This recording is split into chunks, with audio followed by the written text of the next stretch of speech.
Cressy, you're bright and early. Good morning, Debbie. Well, when you phoned, you sounded as though it was something important. Oh, that's because I was ringing from the phone box in Waggoners Walk. I swear there's something wrong with that box. It eats up money. I was trying to get to the point before the pips went. I still don't know exactly what it is you want me to do. Well, you know I'm editing this new feature, Day to Day. Yes, Dickon told me something about it. Congratulations. Thanks. I'm really in the big time now. How are you managing about the baby? Oh, that's all organised. Carol, this girl I share with, she's got a kid of her own, see? So she's looking after both of them during the day while I'm at work. Oh, that's lucky. Right, now, about this day-to-day thing. What I want to do is run a guide to the best TV programmes each week, including old movies. Ah. Yeah, so what I was thinking, could you do a couple of lines about each one if I was to give you the titles?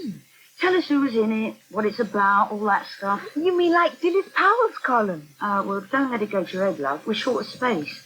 Each film you do will have to be 25 words maximum. Now, look, I've rung up the BBC and I've got a list here, so I thought you could make a start. Right, Eb. Well, this is an unexpected pleasure.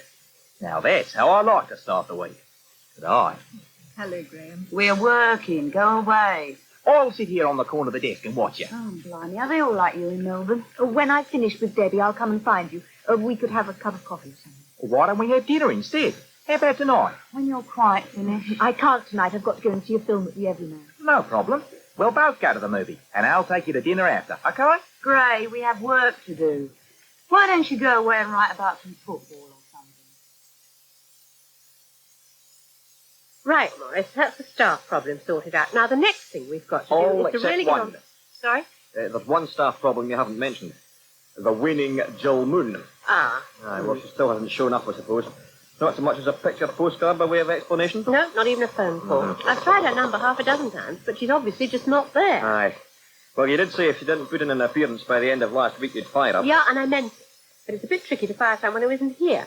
What I did do on Friday was to send her a letter first class and below the expense, saying that unless I heard from her by return of post, we would have to assume that she had terminated her contract.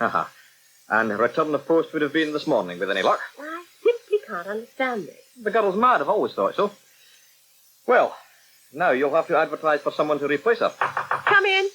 Please, can I... Hello, Maurice. Morning, Debbie. You said you wanted to see the copy for the first day today. Oh, yeah, let's have a look. Well, this is only the first draft, but I think it'll give you the general idea. Let's see. Oh, Maurice! Well, that's where you've been hiding yourself. I was at my desk on the stroke of 9. Where were you? Good question. I had a spot of bother getting out of bed this morning, but we won't talk about that. What's your problem? You are. Or rather, that piece you wrote for last week's sports page. Do you realise we've had 7 letters and 9 phone calls from indignant fans after what you said about the state of British football? It's a free country. We're all entitled to our opinions. Look, shut the door, would you, Gray? I can't hear myself think. Thank you. Yes, Debbie, I like that. I like it very much. What else are you putting in? There'll be a TV guide with 2 lines on each of the old movies. Cressy came in to see me about it just now. Cressida's here? She just left. Will she be coming in again, do you know? Well, I hope so. There's a stack of books here for her to review. I wish I'd known she was in. She could have taken them with her. I'll take them if you like. I could stop off on the way home. Oh, I don't want to put you to any trouble, Maurice. She won't be at home this evening. How do you know? We're going to the movies. Why didn't you give the books to me, Liz? I'll see she gets them. Good evening, Rob. Oh, good evening. I hope everything's to your satisfaction. Not absolutely everything. Unless you can spare 2 minutes to talk to me. Well, it's a little tricky this But evening. why? I came in early on purpose because I knew you wouldn't be too busy.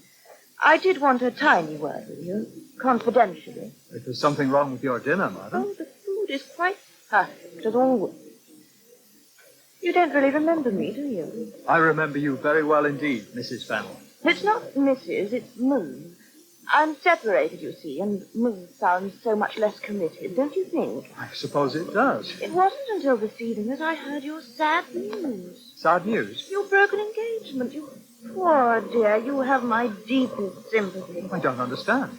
Oh, the very first time I ever met you. It was during the winter, just after Christmas. That pretty little waitress told me that you and she were engaged. Oh, that, yes. But this evening I was chatting to one of the other waitresses, and when I happened to mention your forthcoming wedding, she seemed quite amazed. I gather that the engagement is a thing of the past. Ah. My heart bleeds for you. Having been through a similar emotional crisis, I do understand how you feel. When you bring me my coffee, you must sit down and tell me all about it. I have to speak to Rob. Mr. Breyer, he says urgent. Well, he's busy in the restaurant now, Alexis, and I'm busy too. Couldn't you please just make yourself a bit smaller? Oh, this office gets very crowded. Oh, you can lean on me. I don't mind. Yeah, I'm sure you don't, but I'm trying to get on with my... That evil cow, she's the bane of my life. Who is? Mrs. Lucretia Borgia Fennell, that's who. What he talk about?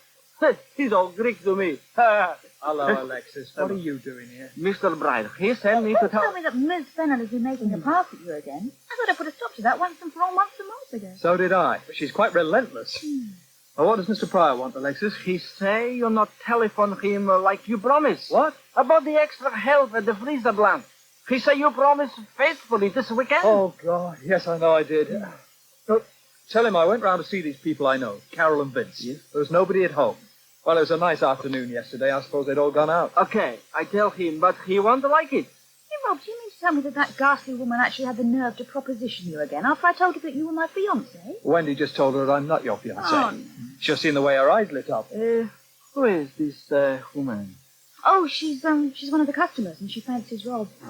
She's been after him for a month. Now, the sad thing is, she'd be quite attractive if only she didn't try quite so hard. Oh, sexy lady, huh? Show me.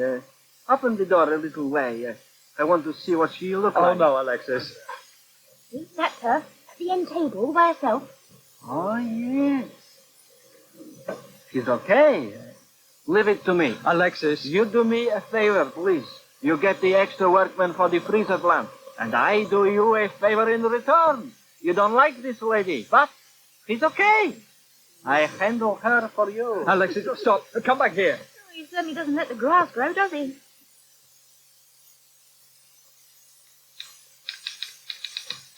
That's what I call really dedicated. 7:30, and you're still hard at work. I want to get this finished before the... What time did you say it was? 7:30, just gone. Oh, no. Carol's going to kill me. I said I wouldn't be late home. I thought it was only about 6:30. Doesn't time fly when you're enjoying yourself? Well, I'm a film my merry way. I'm meeting Cressy today. Oh, just a minute, Gray. You've got a car, haven't you? Sure, want to lift? Could you? Just to the end of Waggoners Walk. Otherwise, Carol's going to be up in mad. I promised I'd leave work on time today. Get your card on. I'll do you a favour sometime. I'll hold you to that. In fact, I'll do you a favour right now. A word of advice. If I were you, I wouldn't go around telling everyone that you're making a play for Cressida. I'm not sure I understand that phrase. But if it means what I think it means, I'm not. Look, all I'm saying is keep it to yourself. At any rate, when Maurice is in earshot. Didn't you see the look on his face this morning in Liz's office? Blimey, Jekyll and Hyde wasn't in it.